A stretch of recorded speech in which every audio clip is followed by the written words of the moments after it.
Welcome to Movies in a Nutshell. This is Indiana Jones and the Kingdom of the Crystal Skull, a 2008 American action-adventure film. Steven Spielberg returns as director, bringing back his signature style of action sequences and visual storytelling.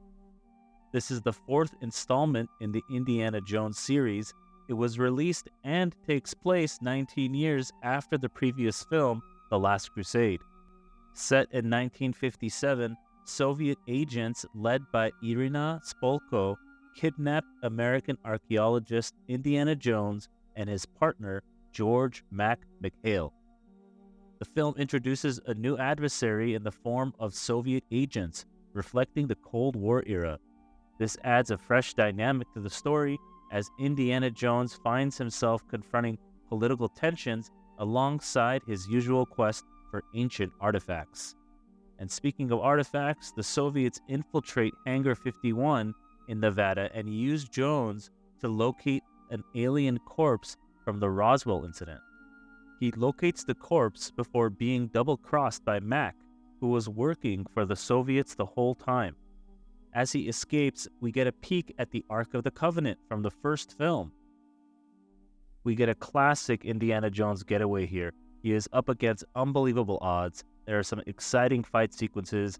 He uses his whip. We get the exaggerated punching sound effects. We as the audience are right back in it after 19 years. So Jones gets away to a nearby model town where he quickly realizes that he stumbled upon a nuclear detonation site. The town is destroyed by the planned nuclear detonation, but Jones survives in a lead-lined refrigerator before being rescued, and this refrigerator is just tossed right across the desert and he survives. Rescued and interrogated by the FBI. Returning to his day job as a professor of archaeology, Jones is informed that he is being placed on an indefinite leave of absence. Young greaser Mutt Williams approaches Jones and informs him that a former colleague of his, Harold Oxley, found a crystal skull in Peru before being abducted alongside Williams' mother. Soviet agents attempt to capture them, but the two escape and travel to Peru.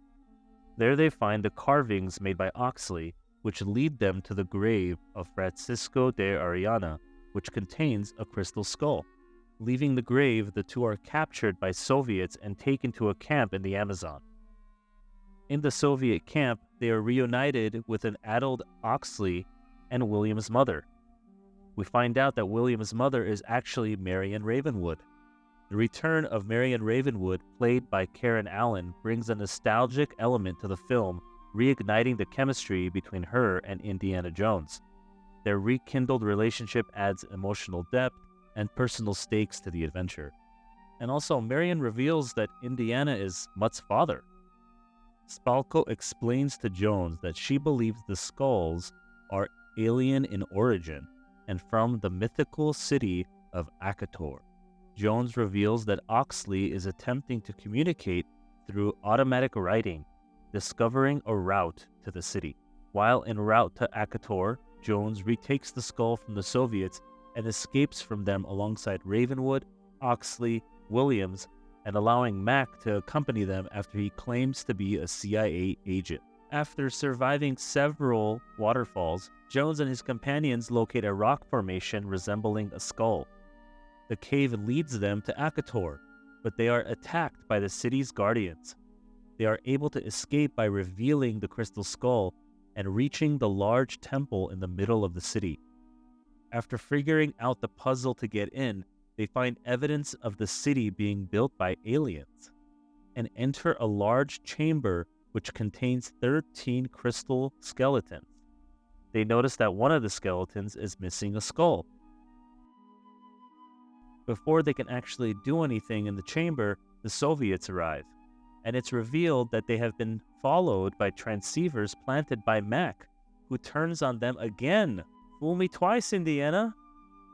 Spalko takes the crystal skull and places it onto the one headless skeleton. It awakens and telepathically offers a reward to Spalko, who demands to know everything.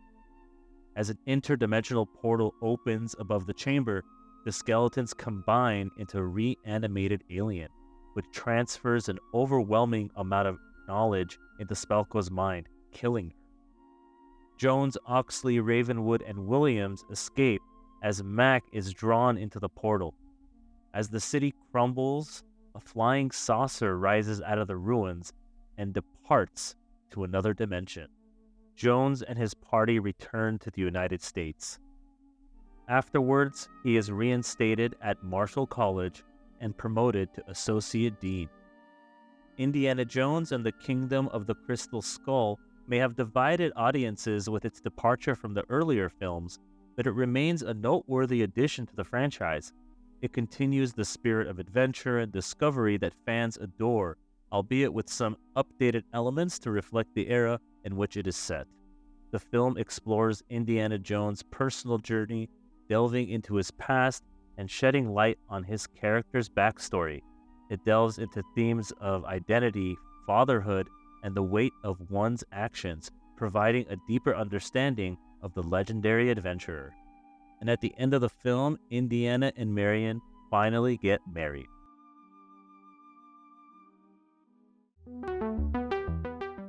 Thank you so much for watching Movies in a Nutshell. Make sure to hit that like and subscribe button so you can be notified of our latest uploads.